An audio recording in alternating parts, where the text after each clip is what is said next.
Welcome to the Broken Wall Islands campaign. This is a campaign involving naval action using Armada rules and land combat using Kings of War and Vanguard rules, the outcome of each battle affecting the conduct of following engagements. In the campaign itself, the battles involving Vanguard warbands are optional, and the campaign can be played successfully fighting only the Armada and Kings of War battles. The campaign rules are available as a free download on the Armada Fanatics website files section. And this campaign is really run as an example to you to show what can be done in the campaign and to hope that maybe you will wish to run your own campaign using these rules. The campaign is set in the Broken Wall Islands. Now, in the main campaign itself, it suggests that the Orcs have established a base there for their fleet and have been raiding into the Infant Sea. And the Basilians have found out where their base is and intend to mount an invasion to secure the islands and cleanse it of the Orcs. However, the campaign is very flexible and can be played by any forces, and in fact in this campaign we're playing with the Orcs and Goblins defending the islands with an Orc fleet and a Goblin army. The Orcs, however, don't trust the Goblins in small melee actions, and therefore they've recruited an Ogre warband for the Vanguard battles. The Force of the Abyss are attacking the islands to defeat the Orcs. They don't have a fleet at the moment under the Armada rules, so they have captured some Basilian vessels and are using those, and they have an Abyssal army and warband for the Kings of War and Vanguard elements of the campaign. The report of his campaign is in 3 volumes. This is volume 1, which covers the landing on the islands, battles 1 to 3. Volume 2 will cover the advance onto the enemy harbour, and volume 3 is a final battle which will determine the outcome of the campaign.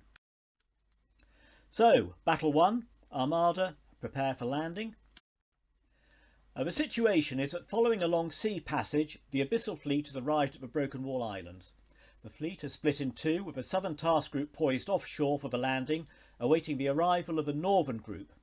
There's been particularly stormy weather during the transit, but today has dawned to sunshine and light winds. Unfortunately, the northern task group's arrival has not gone undetected, and a squadron from the Orc fleet is lying in wait to ambush the group. The scenario used is attack waves from the Armada rulebook with some modifications. The defender is the Abyssal Northern Task Group, which is attempting to get past the Orc fleet and escape off the eastern table edge, and the attacker is the Orc fleet but wishes to stop the Northern Task Group. There's no militia support in the battle. And the outcome of this battle will affect the Kings of War Battle 3 and will determine how many troops are managed to land successfully by the Abyssals. And the forces, the Abyssals have 250 points, the defenders. They've got 2 cursed abbesses.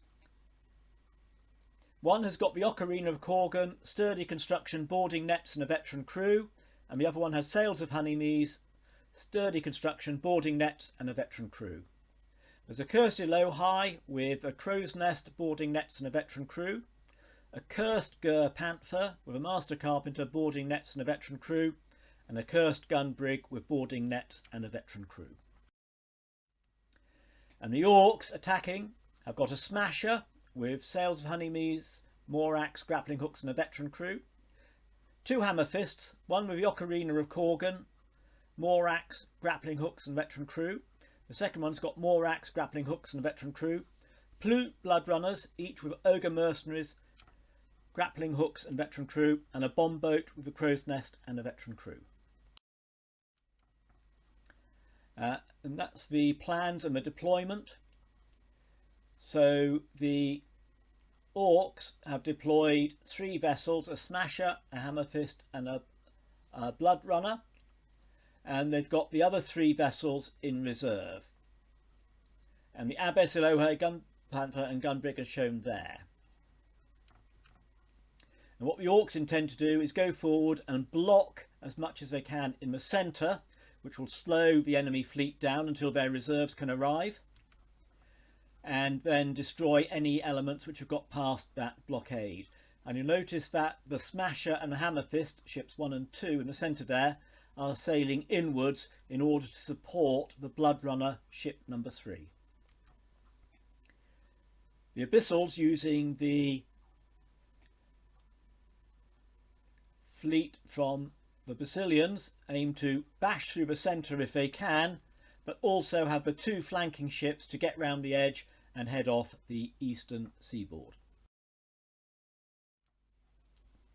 So, moving on to turn 1, the Abyssals advance. There's some damage from shooting onto the Orc ships, and the Orc Bloodrunner shoots and tries to board one of the Abyssal ships, but it fails its skill test to board it. The start of turn 2, the wind changes direction. Neither side use the Ocarina of Korgan. Now, it's interesting, the Ocarina of Korgan is quite important in this battle because both sides have it. They will have to dice off to see who gets to use it in the turns that they want to use it. The Northern Cursed Abbess advances and fires a very effective broadside into the Hammer Fist, which sets it on fire, and fires its other broadside into the Smasher with equally impressive results, but does not manage to set it on fire. The Orc Bloodrunner manages to board the Southern Abbess, its grappling hooks countering the effect of the boarding nets. It won't win the fight. Clearly the Abbess has a much bigger crew strength, but it will hopefully slow the enemy ship down.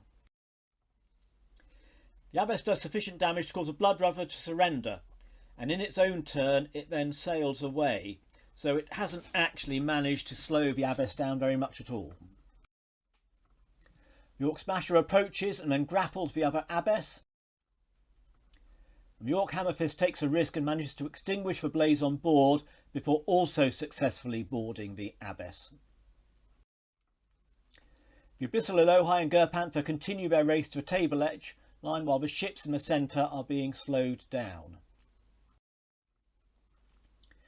Moving on to the next turn, the Abyssals use their Ocarina of Korgan to change the wind direction, and the Orc reinforcements do not arrive. The multiple grapple in the centre continues. All the ships are heavily damaged and the Hammer Fist surrenders. The Abbess survives because of its fleet Iron Resolve special rule. The Gur-Panther, number 1 on this picture, makes it to a table edge, but the Elohai is just short. The Abbess that was boarded by the Bloodrunner increases speeds and heads towards a table edge while carrying out a repair. And at the start of the next turn, turn 4, the Orcs use their Ocarina of Korgan to change the wind direction, but the Orc reinforcements do arrive on this turn. The Orcs finally get the grappled Abbess to surrender. The other Abbess speeds towards shore, while the recently arrived Orc reinforcements move to intercept it. And in the north, the Orc reinforcing Hammer Fist intercepts the Cursed Elohai before it can reach shore and manages to grapple it. And here's the situation at the end of turn 4. There's some Abyssals have managed to get off the edge, and the Cursed Abyss at the south there is heading towards the edge. But the others seem to be in problem, although the bomb boat in the north might well be able to make it to the table edge. Start of turn 5, wind remains the same. Cursed Abyss in the south nearly makes the table edge, but is then intercepted and grappled by the Bloodrunner, bringing it to a halt. Now again, the Bloodrunner would expect to lose that fight, but at least it has slowed the Abbess down. Elsewhere, the Orc Smasher disengages and heads towards the action. The Elohai and the Hammer Fist continue their boarding engagement, but the gun brig does make it to the table edge. And here's a situation at the end of turn 5. So there's 2 Abyssal vessels have escaped. The Abbess at the bottom is grappled, but might manage to make it. The Elohai in the north is grappled and might expect to lose that. And the other Orc vessels are moving towards the Abbess at the south. Wind changes direction at the start of turn 6. Abbess attempts to break free from its grappling Bloodrunner, but fails. It then wins a boarding action, forcing the Bloodrunner to surrender. It is, however, still grappled and anchored, and therefore stuck in position. Elsewhere, the boarding action between the Elohai and Hammer Fist continues, and the Smasher and Bombos close on the Abbess in the south. At the start of turn 7, wind direction remains constant. The Smasher and Bombboat both required to pass skill test to shoot at the Abbess, and it's still grappled, and they both succeed but inflict little damage. The Abbess breaks free from the surrendered Blood Runner and makes it to the table edge. In the north, the Hammer Fist forces the Cursed Elohai to surrender. And the battle ends with 3 abyssal ships evading the Orcs. The Abbess is a large ship which gives 3 victory points. The Gur Panther is a medium ship which gives 3 victory points. And the Gunbrig is a small ship which gives 1 victory point. So the Abyssals have gained a total of 7 victory points. And with 7 victory points, that means it's a minor victory of Abyssals, who will land more troops and benefit by having 5% more points for their army in the Kings of War Battle 3. So some thoughts on the battle. There was debate about the fleet building philosophy. It's an interesting scenario. Do you go for quantity of ships or quality? Or do you go for speed or strength? Do you run? Do you fight? It's an interesting one, and there's no clear solution to that. It will probably depend on your fleet. This was a tight game, could have gone either way. The Orc strategy of delaying the Abyssal fleet until the reinforcements could be activated almost worked. Had the Cursed Abbess been delayed one more turn, the Orc could almost certainly have boarded it and would then have prevented it reaching the table edge, which would have been 3 less victory points for the Abyssals. So, as I say, a tight game. On then to Battle 2, which is Vanguard, Alert the Enemy. The situation here is that Goblin Army Commander has stationed war bands of ogres along likely landing beaches, but has maintained much of the army in reserve. His plan relies on rapid warnings by lighted beacons of the Abyssal's landing in order to bring forward reserves rapidly. The Abyssals have landed an elite warband to harass the ogres and prevent them from lighting the warning beacon. And the scenario used is light the beacon from a Vanguard rulebook. However, there are no cavalry or flyers. And one thing about all the Vanguard games in this campaign is we decided that both warbands were highly motivated and would never be broken. The ogres win this battle at the start of Battle 3 after deployment. We'll roll a d6 for each goblin unit held in reserve. On a roll of 6, that unit arrives on the battlefield immediately, rather than having to wait until turn 2. If the Abyssals win this battle, however, at the start of turn 2 of Battle 3, roll a d6 for each goblin unit held in reserve, and a roll of 6, that unit is delayed. And so what's going to happen is, you'll see when we get to Battle 3, the goblins have to hold some of their forces in reserve. If the ogres win this battle, the goblins might bring some of those forces forward early. If, however, they lose this battle, then some of the goblin reserves may be delayed because the warning beacon has not been lit in time. The forces, the Abyssals have 125 points. They have 2 Abyssal Guards with heavy weapons, an Abyssal Guard without a heavy weapon, a lower Abyssal with spear, some Imps, a Hellhound and a Despoiler with a Potion of Haste. Now, some issues in putting this warband together. First of all, inclusion of a large model wouldn't normally be allowed at this level, but we decided we would because there's a number of constraints on the Abyssals.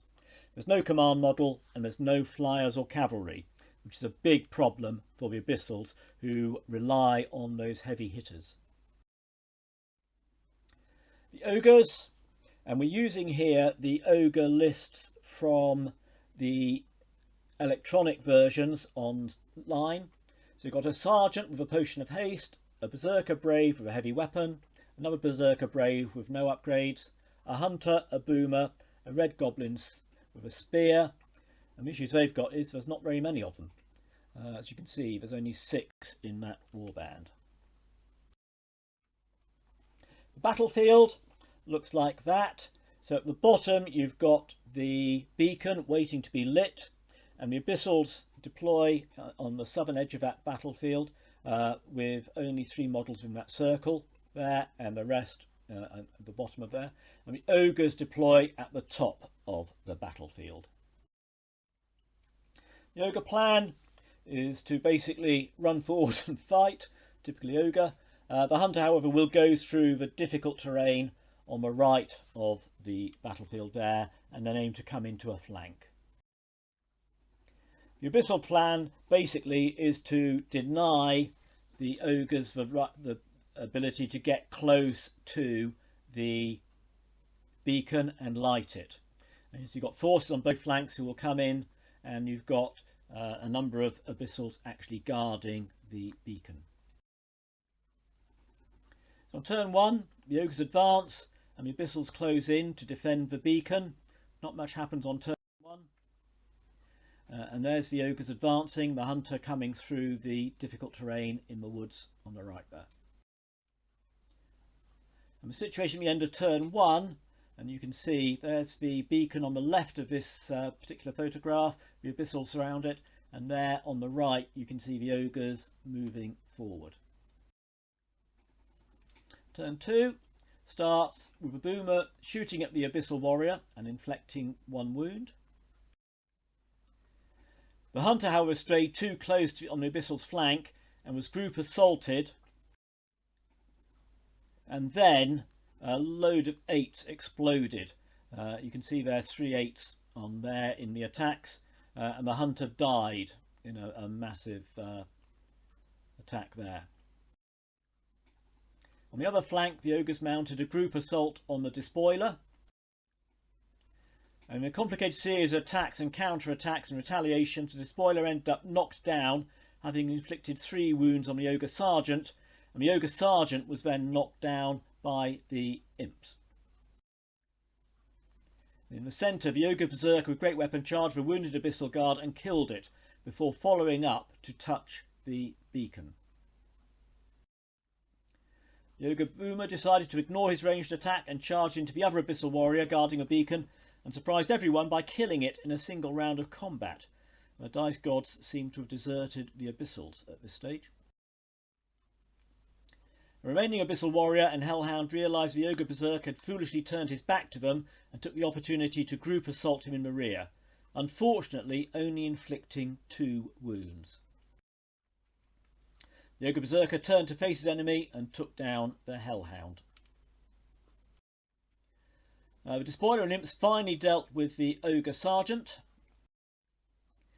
but the ogre berserker was able to charge the despoiler, supported by the goblin with spear, and rolled really well.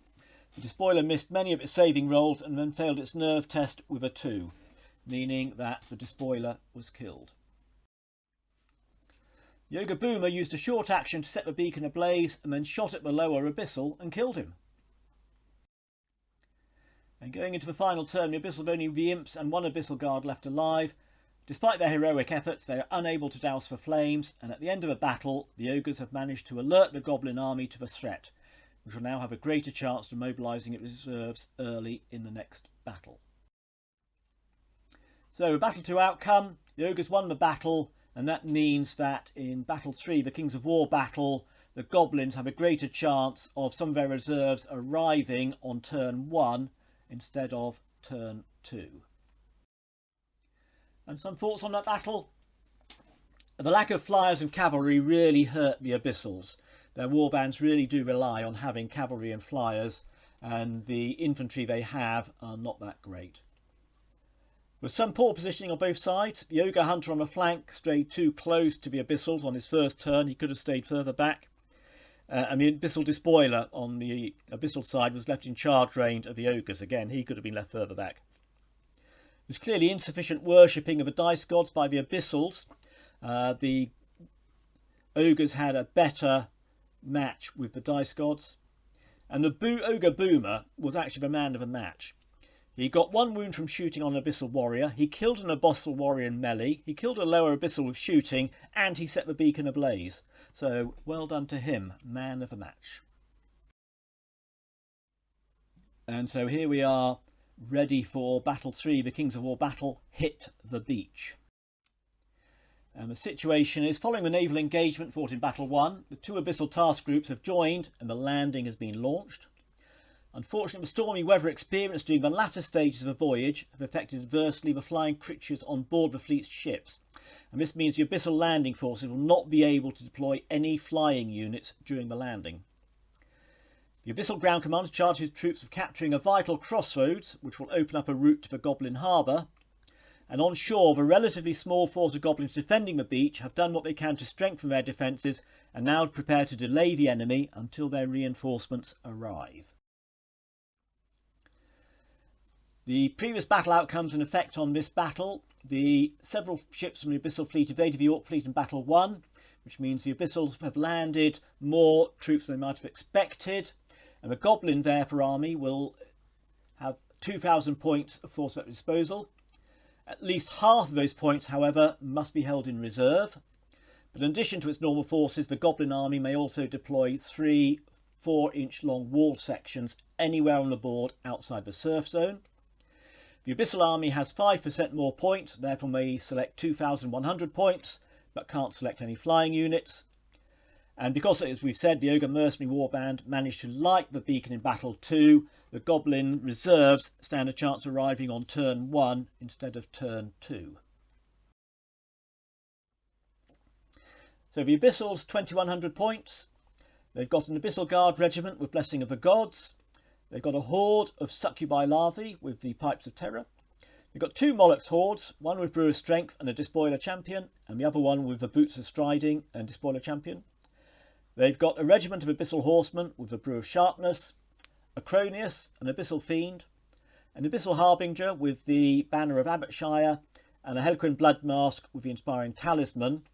And expecting the Goblins to have a lot of shooting, they brought along 2 Butcher regiments, who of course will be harder to hit as they have stealthy built in.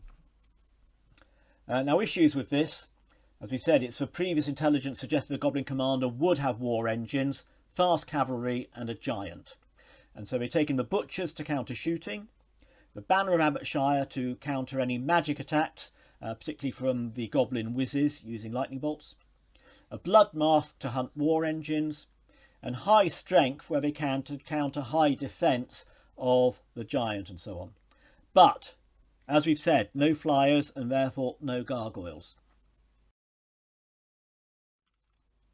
And there is a picture of the Abyssal landing force with the Butchers in the front there. You can see the horsemen on the left, and there's some 2 hordes of Mollux at the back, and the pink ones in the middle, that's the Succubi larvae. And here's the Goblins, 2,000 points. 2 Rabble hordes, one of which is held in reserve. 2 Troll hordes, 1 in reserve. 2 Moor Beast packs, 1 in reserve. A Mincer Mob troop with the Skirmisher's boots. A King with a Jarris pendant and the Trickster's wand. A Wiz with Sacred Horn, Fleabag, Knowledgeable, Banechant 2 and Veil of Shadows 3. Obviously expecting some shooting. A second Wiz with the Inspiring Talisman and Banechant 2 held in reserve. Magwar and Juice to command the force. And then also held in reserve is the Explodomatic Bangsticks with a King and 2 Fleabag regiments. And issues. And the first thing you will notice is there's no war engines in this. And this is because when you see the battlefield, all enemy troops in the surf zone, which covers about a quarter of the battlefield, are considered to be in cover, and therefore it would be -1 to hit. There's also limited sight lines for war engines. Despite having a hill in their deployment zone, there are limited sight lines. The Goblins also realise they need to get forward and engage quickly, and by chance these Goblin army defeat some of the Abyssal Cunning tricks. As we said, with no shooting, it rather defeats the Butchers. And there's the Goblin defenders, with on the left the defenders which will deploy and their 3 fence sections, and on the right the Goblin reserves. Here's the plan of the battlefield. The surf zone at the bottom of that picture is difficult terrain for all, and therefore any troops which are more than 50% in it, that will be -1 to hit with shooting. And also for spells in the surf zone. There are no Vanguard moves, and the Goblin reserve units arrive from turn 2. And there's a picture of the actual battlefield as we played it. Deployment. At the top there, the Goblin reserves, they're not actually on the table, they're waiting to come on. And you see the Goblins have very much gone for a central deployment At the bottom here there's a horde of trolls, but most of their forces concentrated in the middle. And you can see the abyssals on the right in the surf zone. Not much subtle about them. They're coming straight up the middle into the dominate zone. And you can see the 3 obstacles placed by the goblins on the right there, forward of the surf zone. And the aim of those is to delay even more the abyssals coming forward, while the goblin reserves can be mobilised to be brought up and brought into their flanks. There's the abyssal deployment looking at it, and as I said, you can see the goblin fences there aiming to deploy them. And the goblin deployment in the centre, and the trolls with the king with Jarus pendant out here on the right flank. The abyssal plan is to move forward around the dominate zone, which is more or less the circle in the middle of that road junction, and then form an arc with forces on either flank to protect the flanks. The goblin plan is to move up in the centre as much as they can into the dominate zone and delay the enemy there, and then as their reserves come onto the board, to bring them round the flanks and hopefully attack the enemy from those 2 sides. Roll for a goblin reserves, and remember, because they won one of the previous battles, on a 6 they will arrive on turn 1, and almost inevitably no 6s are rolled, so all the goblin reserves will arrive at the start of turn 2. That's a major disappointment. The abyssals win the roll to start, and they advance, coming out of the surf zone, heading towards the goblins, held up of course by those fences, which means they can't march across those fences. And as I said, the advance is slowed by the goblin defensive. The goblins also advance and cause a few wounds from shooting and magic. Moving on to turn 2, the abyssals continue their advance and start to turn their flanking units for protection. And you can see the flank on this side is protected by the abyssal guard. Some wounds are inflicted from breath weapons onto the goblins. The goblin reserves arrive and start to move forward. And you can see there on the turn 2 that the goblin reserves arrive on the back table edge and then move forward like that. And there's a situation at the end of turn 2. So in the centre, the goblins have moved forward. The abyssals have now cleared the goblin obstacles and are ready to start deploying around the dominate zone. Moving into turn 3, abyssals continue to advance. The butchers are pushed forward to block goblins and to set up countercharges, and the flank protection units are in position. And you can see that we've got the succubi larvae at the top on the left there, the abyssal guard and some molochs on the right protecting the flanks, and the abyssal horsemen backing up behind the succubi larvae. Goblins take a combo charge on the flank protection abyssal guard. Bank 6 prove it's possible for goblins to roll 6s. In fact, they rolled 6 from 14 dice. The abyssal guard are dead, but the bank 6 have virtually ceased to exist as a fighting formation, as for each 6 they roll, they take a wound, which means they've taken 6 wounds. And there's reorganisation with the trolls looking down the flank. The bang sticks almost certainly going to die from somebody sneezing on them next turn. In the centre, the rabble horde charge the butcher regiment. They're bane chanted and get the butchers up to 5 wounds, but cannot kill them. A more beast pack charged the other regiment of butchers in the centre and caused 1 wound. And there's the situation at the end of turn 3. And on the far flank at the top of the picture, there's a standoff between the abyssal horsemen, the succubi larvae, and the goblins, other trolls and bang sticks. And that's going to continue for some time, neither side wishing to start the engagement there. The abyssal succubi, of course, succubi larvae, have ensnare, which would mean -1 to hit. So moving to turn 4, the abyssals, molochs on the abyssals left charge into the bang sticks to avenge the abyssal guard. Left-hand regiment of butchers countercharge the Moorbeast, while the other butchers and a fresh horde of Molochs charge into the rabble. And the standoff on the right continues. Molochs kill the bangsticks, and the butchers kill the Moorbeasts. And the rabble horde is killed. And on the flank, the trolls, in the goblins' turn, the trolls charge the Molochs, inflict 6 wounds, but the Molochs don't care. And in the centre, Mincer Mob and Moorbeasts with fire oil charge the Molochs, and Magua sneaks around the side to add his attacks, although he will be hindered. Mincer inflicts 6 wounds, Moorbeasts an impressive 4, and Magua another 3. Added to one already taken, the Molochs are routed. And the goblins reform like this. On the far flank, the goblins take advantage of some sloppy positioning by the Abyssals, and the bangsticks make a sneaky charge which actually gets into the Abyssal horsemen, who had just left a tiny fraction of their base exposed and not behind the succubi larvae. As the regiment's charged off a hill and can ignore terrain, they will have Thunderous Charge 3, and that could be nasty for those Abyssal horsemen. And the dice gods prove other bangsticks rolling 6 6s was indeed a fluke. The regiment rolls only 1 and manages to cause only 7 wounds. It does manage to waver the Abyssal horsemen, but with regeneration and fury, they're just itching to counter-charge.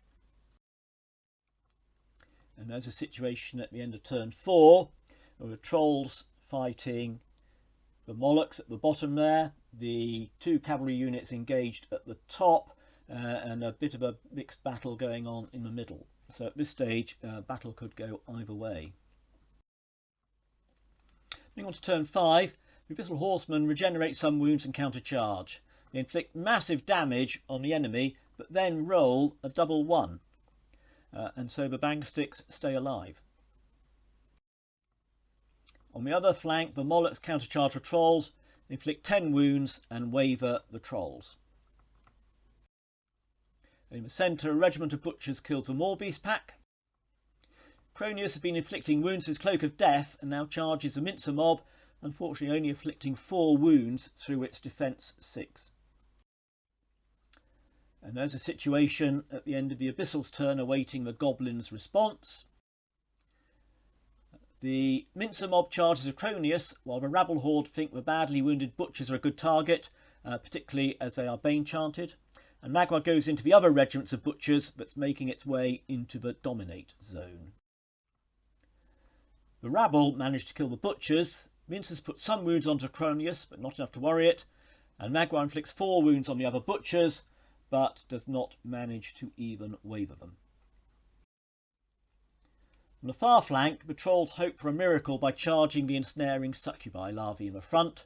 They do manage to inflict 5 wounds, but not enough to worry them. The lucky bangsticks go back into the Abyssal Horsemen, supported with a Bane chant. They get the horsemen up to a respectable 12 wounds, and then the fickle dice gods get the last laugh with a 3 on the nerve roll, where a 4 would have killed them. On the other flank, the trolls, supported by the Explodomatic King, charge the Molochs, get them up to 13 wounds, which is enough to rout them. And the reason the trolls were able to charge, even though they're wavered, is the King there's got the Jarus pendant, and he came into range with the Headstrong Aura, which the trolls passed their Headstrong test. And here's the situation at the end of turn 5. Is it possible at this stage the players have taken their eye off the scenario and have just thought about killing other units? At the moment, the trolls at the bottom stand a chance of getting into the Dominate zone if they can kill some of the enemy, but it's not looking good for the goblins at this stage. The Abyssals almost certainly have more troops in that Dominate zone. So moving to turn 6, the Abyssal Fiend charges the trolls and rolls very well to get them up to 11 wounds, and then rolls required 5 twice to rout them. His brutal adding 1 to that, making the 17. So the trolls are killed. In the centre, the Acronius kills off the Mincer Mob. And on the far flank, the Abyssal Horsemen finally kill the bangsticks. In a cunning move, the succubi larvae withdraw 1 inch from the trolls and then shuffle sideways. That brings them into the Dominate zone, and means that if patrols charge them, they will be hindered as well as ensnared. Rebel will move forward in the Goblin's turn and charge the Abyssal Harbinger. It won't have much impact on the game, but it seems like a Goblin thing to do when the odds are 40 to 1 in your favour. And equally Goblinly is the fact they only manage to cause 1 wound. Vanguard charges for Butchers in an attempt to reduce the Abyssal unit strength in Dominate Zone. Can only inflict another 4 wounds, which wavers them but doesn't kill them. And Trolls do charge for Succubi Larvae, but only get them up to 9 wounds, which again does not worry them. There's no turn 7, which leaves the situation as shown here. The Abyssals have unit strength 6 in the Dominate Zone, and the Goblins have unit strength 3, which means it is a win to the Abyssals. So outcome, victory for the Abyssals. A route has been opened to the Goblin Harbour, allowing a rapid advance south. And the Goblin army and units to the north have been cut off. So impact on Battle 4, which is the Armada battle, is the Orc fleet will have to deploy vessels to evacuate the Goblin army force to the north, and will start the game with 10% fewer points of ships than the Abyssal fleet. And the impact on Battle 7 is the Goblin army will have less time to prepare its defensive positions to delay the Abyssal advance south. Thoughts on the battle? In hindsight, the Goblins might have been better going for more shooting, particularly as they had a hill from which they could engage the enemy. Perhaps the 3 Goblin obstacles could be better sighted. Again, there's a standard rule that says you cover obstacles with fire, and of course with no fire the Goblins couldn't cover the obstacles with fire. So again, with more shooting and better sighted obstacles, that might have delayed the enemy in a killing zone. A lot of Goblin individuals, for instance Magua and Juice, there's a lot of points, which didn't contribute to unit strength, which is what's required in the Dominate Zone. On the Abyssal side, the lack of flyers proved not to be as serious as anticipated, but inevitably, had there been Abyssal flyers, they would have been really useful in that game. So, that's the end of Volume 1 of this campaign. Look out for Volume 2, The Advance, which will follow hopefully fairly shortly.